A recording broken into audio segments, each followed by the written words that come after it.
Por que fala tanto o servidor como o cliente? Porque quando você vai comercializar a sua aplicação, você vai distribuir, uma das máquinas vai ter que ser a server.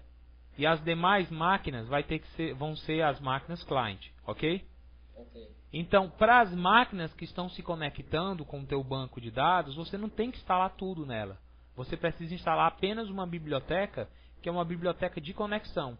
Ele contém todas as funções básicas para que você possa acessar esse banco de dados. Então, na instalação dele, ele te pergunta idioma, próximo, aceita o contrato, senão não vai para frente, é freeware, a licença.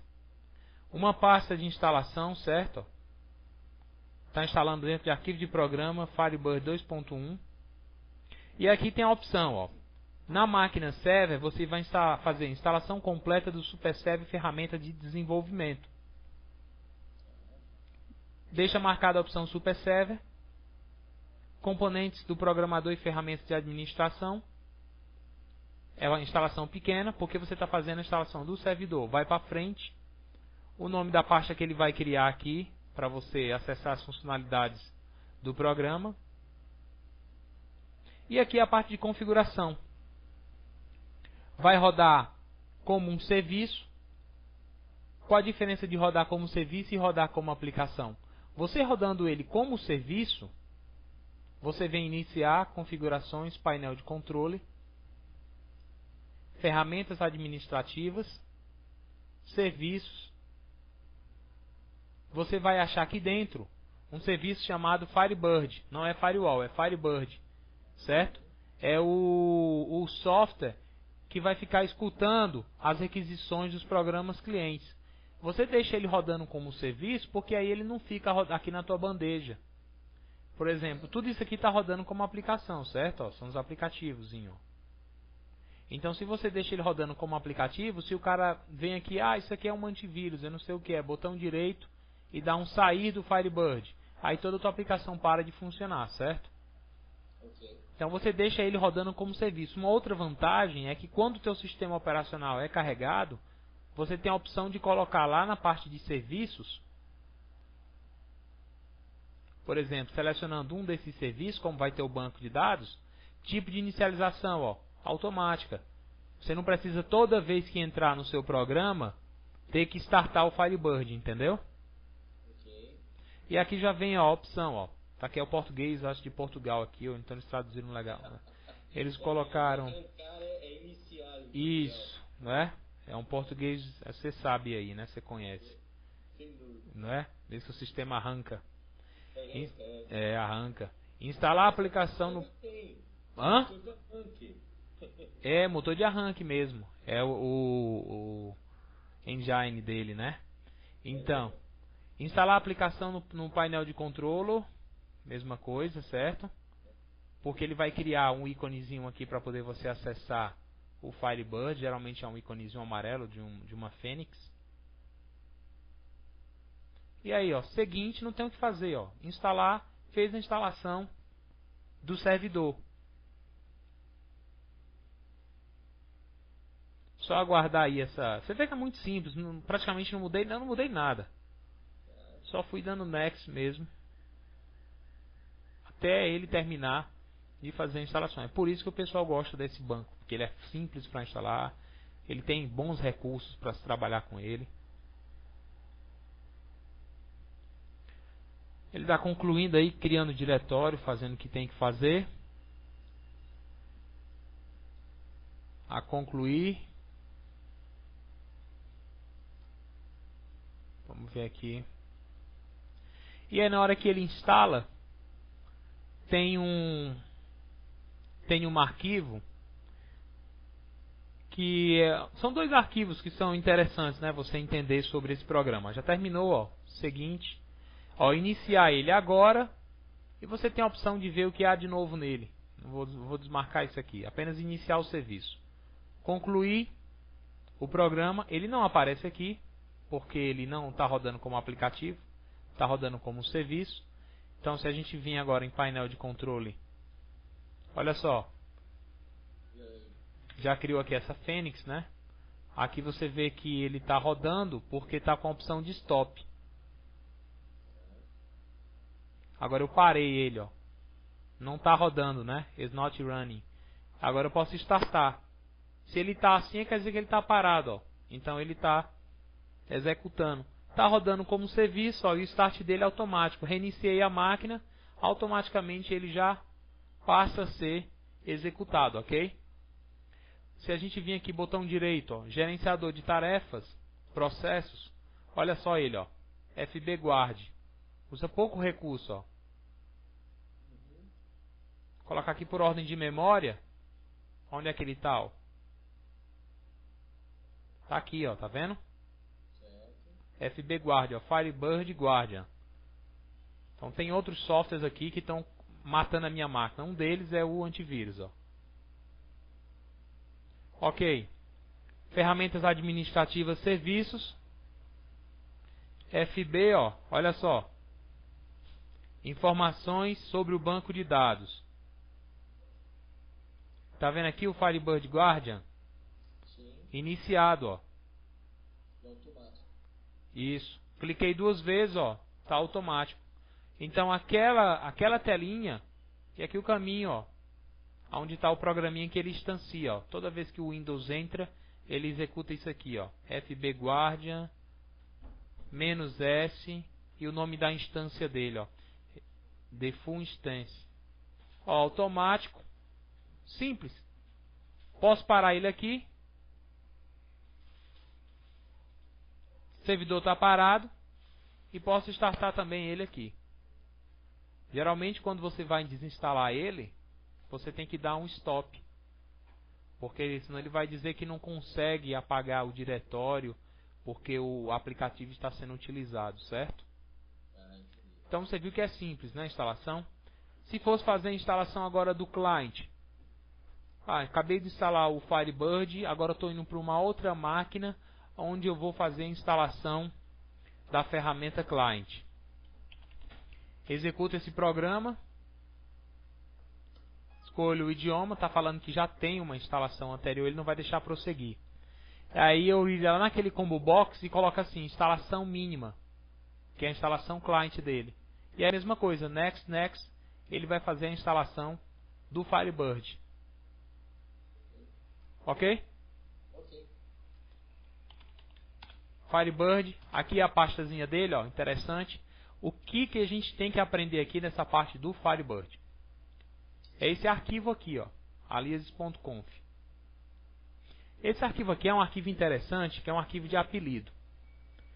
Ele está falando que você pode colocar no seu programa, acessando esse caminho, ó, isso aqui é o nome de um banco de dados, né, dummy.fdb, Firebird Database, ele está nesse local, ou simplesmente utilizando a palavra dummy, na hora que você vai se conectar com ele. Os bancos de dados do Firebird, eles têm essa extensão, FDB, Firebird Database. Porque antigamente tinha um banco de dados chamado Interbase, que era um banco pago, que é comercializado. Hoje ele existe ainda, ele existe. Mas quando esse Interbase chegou na versão 6, a empresa, né, detentora do Firebird, que era a Borland, ela abriu os fontes dele. E quando ela abriu os fontes desse banco, do Interbase 6, outras empresas criaram as suas próprias versões. Uma delas foi a Firebird. Então, para diferenciar do banco de dados Interbase, que ele começa com G, certo? De Manage, né? Eles colocaram esse G aí, administrador. O Firebird colocou um F. Então, você consegue se conectar com o banco de dados também do Interbase pelo Firebird. Você consegue fazer isso. Como é que eu faço agora para criar um banco de dados? Eu te mandei esse arquivo, ó, ibconsole, ó, .rar, certo? É só você clicar com o botão direito. Vou renomear isso aqui. Já tenho essa pasta, ó. Botão direito, extrair para ibconsole. Ele vai criar um diretório onde você tem esse executável, ó. Esse carinha aqui é a ferramenta gráfica, é o IDE, onde você vai acessar e vai começar a trabalhar com o teu banco de dados. Como é que o banco de dados entende o que você quer que ele faça? Porque existe uma linguagem chamada SQL, certo? Structured Query Language. Uma linguagem padrão de consulta onde você diz para ele os comandos e ele simplesmente executa. Como se você estivesse programando em Delphi, ok? Ao invés de usar Pascal, você vai usar a linguagem SQL, que é uma linguagem padrão. Do SQL do Firebird para o SQL do Oracle, para o SQL do SQL Server, a parte conceitual é a mesma. Todos os bancos têm tabela, tem procedures, tem triggers, tem grants para dar acesso e para tirar acessos, tem constraints primárias e Unix, todos os bancos têm isso. O que muda é um pouco o script de um banco para outro. Então, se você aprende a fazer as coisas sem ser utilizando a ferramenta gráfica, você já tem um grande passo. Tem uma ferramenta que é muito boa, que é o IB Expert. Lá a gente não precisa saber nada de script.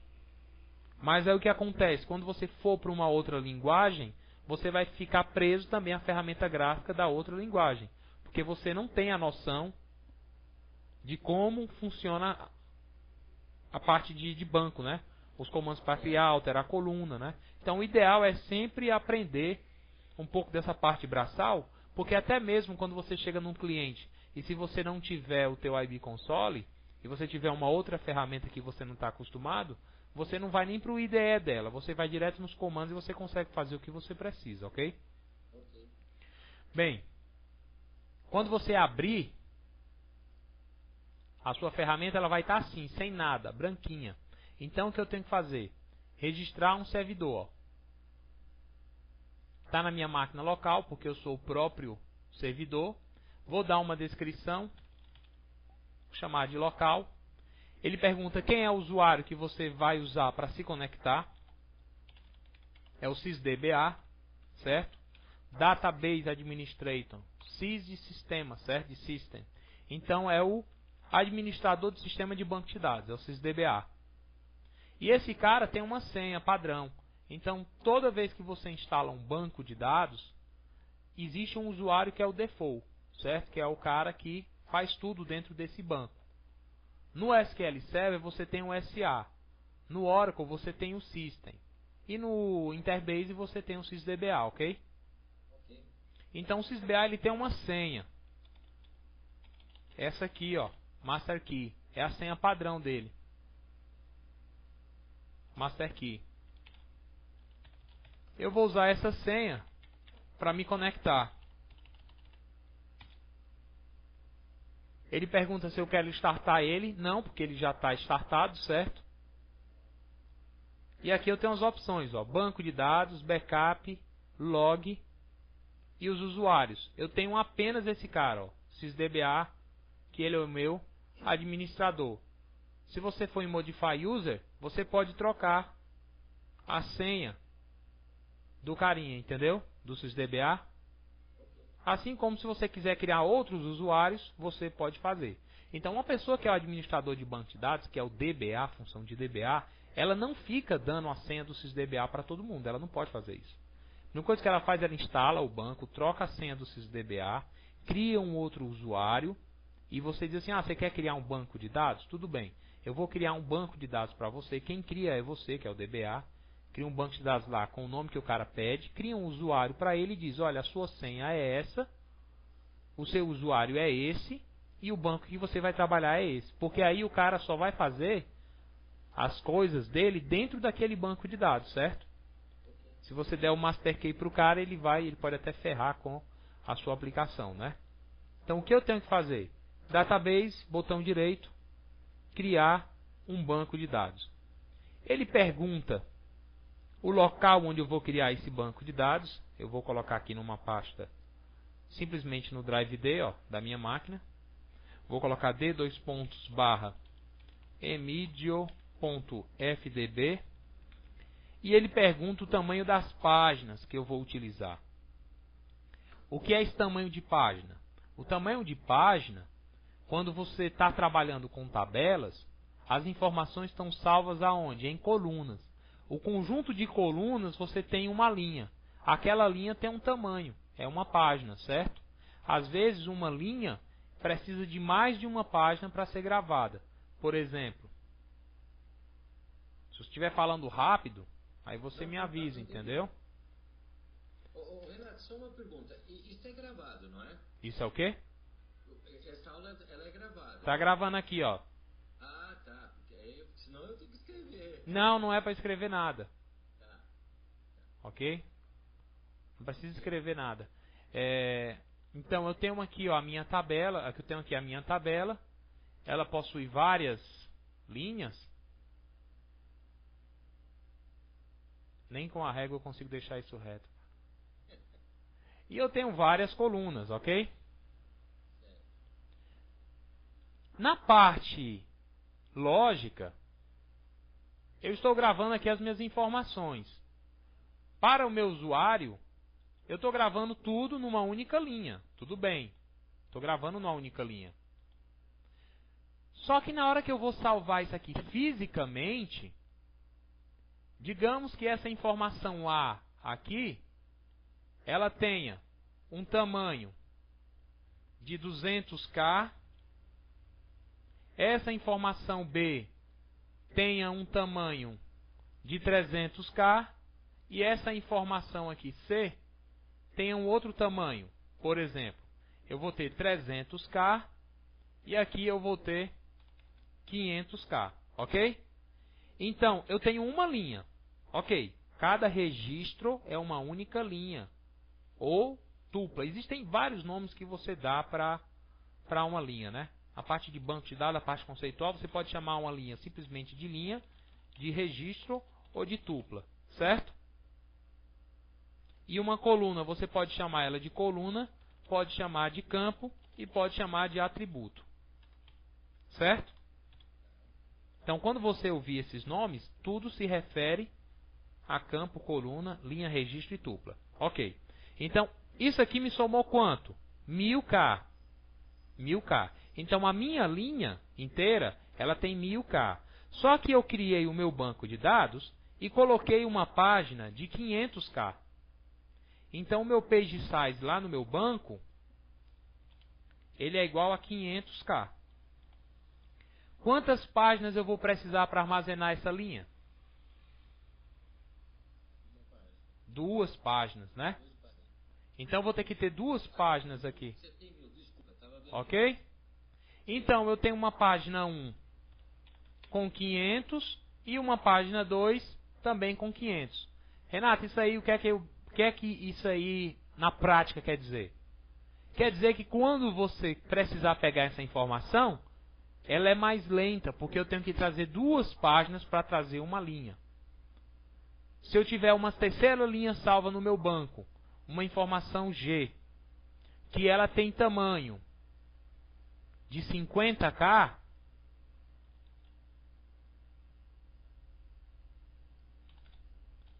certo? Numa única página, eu consigo salvar essa linha, ok? Porque tudo isso aqui está nulo. Eu desperdicei quantos K? 950K. Então, quando você cria uma página muito grande, maior do que a quantidade de informação que vai poder caber naquela linha, então você está trabalhando com desperdício. Você está sempre estragando, certo? É como se você estivesse usando um canhão para matar um mosquito. Né? Como é que eu dimensionei isso? Então, essa é a questão. Aí você vai saber o que é que você vai fazer. O meu banco de dados vai trabalhar com imagens? Beleza, vai trabalhar com imagens. Eu vou ter tabelas no meu banco de dados que eu vou gravar fotos, vou gravar arquivos. Então eu preciso trabalhar com páginas grandes, ok? Ou então, eu vou criar uma aplicação, que é uma aplicação financeira, onde eu tenho um cadastro de conta corrente, uma tabela de lançamento e um cadastro de pessoas. Até na hora que eu pensar em salvar imagens, eu não vou salvar a imagem dentro do banco de dados. Eu vou criar uma pasta no meu servidor, chamada imagens, e na hora que o cara gravar a imagem, eu jogo essa imagem dentro daquela pasta, e lá na minha linha, ao invés de gravar a imagem de 2, 3 megas dentro na minha página, eu apenas gravo uma informação que é o local aonde aquela imagem está sendo salva, para que quando o usuário solicitar para mim aquela informação novamente, eu saiba de onde buscar. Por exemplo, ao invés de gravar foto propriamente dita, eu coloco C2 pontos fotos /a.jpg. Então, nessa quarta coluna, que seria a foto do funcionário, lá vai estar salvo o quê? O caminho onde está a foto daquele cara. Certo? Ok. Aí você vai fazer alguma coisa no servidor, que é a auditoria, e você vai dizer que ninguém consegue mexer naquela pasta. Botão direito naquela pasta, tira todos os acessos, ninguém lê, ninguém grava, ninguém faz nada. Certo? Porque senão, o usuário está informando a foto na sua aplicação, está dando um gravar, você pega a foto que ele informou, jogou no servidor naquela pasta, aí o cara entrou no servidor, olha só onde é que ele está gravando as fotos, aí começa a apagar as fotos, ou então trocar as fotos, entendeu? Claro. Então quem tem acesso àquela pasta é somente o banco de dados e a sua aplicação. Ok. Então entendeu, né? Então, Deu pra entender. Perfeito. Então, vai trabalhar com informações, com linhas pequenas, você vai trabalhar com páginas pequenas. Então, qual o tamanho das páginas que eu preciso saber? Eu vou colocar aqui, ó, eu tenho um tamanho, páginas de 8K, páginas de 1K, páginas de 2. Eu vou trabalhar com páginas de 2K, esse tamanho. Eu posso trabalhar com um caractere 7 específico. Isso aqui, eu tenho problemas na hora que eu estou trabalhando com caracteres com acento ou caracteres sem acento. Entendeu? Eu vou utilizar com esse caractere 7 aqui, ó, 1250. Posso trabalhar com outro caractere 7. Isso aqui muda muito, porque na hora que ele, é como se fosse assim, a rotina de criptografia que ele vai utilizar para o teu banco. Por exemplo, alguns caracteres, algum tipo de caractere 7 que você utiliza, ele tem uma maneira diferente de gravar informação no banco. Então, se você trabalha com o teu banco configurado para trabalhar com esse caractere 7, na tua aplicação, quando você for se conectar ao banco de dados, você tem que passar o mesmo caractere 7, para que ela consiga se comunicar com o teu banco de dados. É como se fosse o idioma. Imagina que eu estou dizendo assim, o meu banco é em inglês, e a tua aplicação se conecta com ele e diz que o idioma é português, então não vai dar certo, né? Certo? É como se fosse assim, o idioma que vai ser utilizado para que as informações possam ser salvas dentro do banco. Você pode trabalhar simplesmente com nenhum idioma, pode utilizar None, ou então especificar algum. Eu especifico esse 1250 porque o que acontece, depende de um sistema operacional para outro, como ele está configurado, se você não especifica nenhum, ele vai utilizar o padrão. Aí quando você chega em um banco de dados, por exemplo, no Windows Vista ou algum outro tipo de coisa, e você começa a tentar salvar as informações no seu banco, e aí você vê que ele não aceita nada com acento, começa a dar erro. Certo? Então você especifica um. Você pode usar esse um aqui, 1250. E o dialeto? Esse dialeto aqui é algo que eles criaram para poder manter padrão. Você tinha as versões mais antigas, que elas trabalhavam com tipos de dados específicos daquela versão. Por exemplo, trabalhavam com o tipo float, para poder armazenar números decimais. Aí surgiu uma nova versão e eles acharam conveniente não ter mais o tipo float. Agora nós estamos trabalhando com number. Então, para que o banco de dados saiba qual é a versão que você está trabalhando, certo? Qual é o dialeto que ele está trabalhando, ele pede que você especifique. Eu vou utilizar esse dialeto 3. Dependendo do dialeto que você utilizar, alguns campos você vai ter e outros não. Se você trabalha com o dialeto 1, você tenta criar um campo lá timestamp, talvez você não consiga. Então a gente utiliza esse dialeto 3, certo? Ok. Aí ele pergunta: tá aqui, eu estou criando o meu banco, Emidio FDB, tamanho da minha página de 2K, o idioma é esse, e eu vou registrar já o meu banco de dados, porque eu poderia simplesmente criar ele no Drive D e depois fazer o processo de registrá-lo. Qual é o nome do banco? Vou colocar Emidio, é o apelido. Dou um OK. Olha só, ele criou um banco aqui, Emidio FDB, já criou com 656K, aí você diz, nossa, eu não fiz nada. Por que é que ele já criou isso? Porque existe uma coisa chamada catálogo. Toda vez que você cria um banco de dados, dentro do seu arquivo existe um catálogo dentro dele. Quando você cria uma tabela dentro daquele banco, certo? Você cria uma tabela chamada produtos. O Interbase ou o Firebird precisa saber que ao abrir esse FDB aqui, quais são as tabelas que tem dentro dele. Por exemplo, eu sou conectado. Botão direito, vou me desconectar. Vou sair da ferramenta, vou abri-la novamente.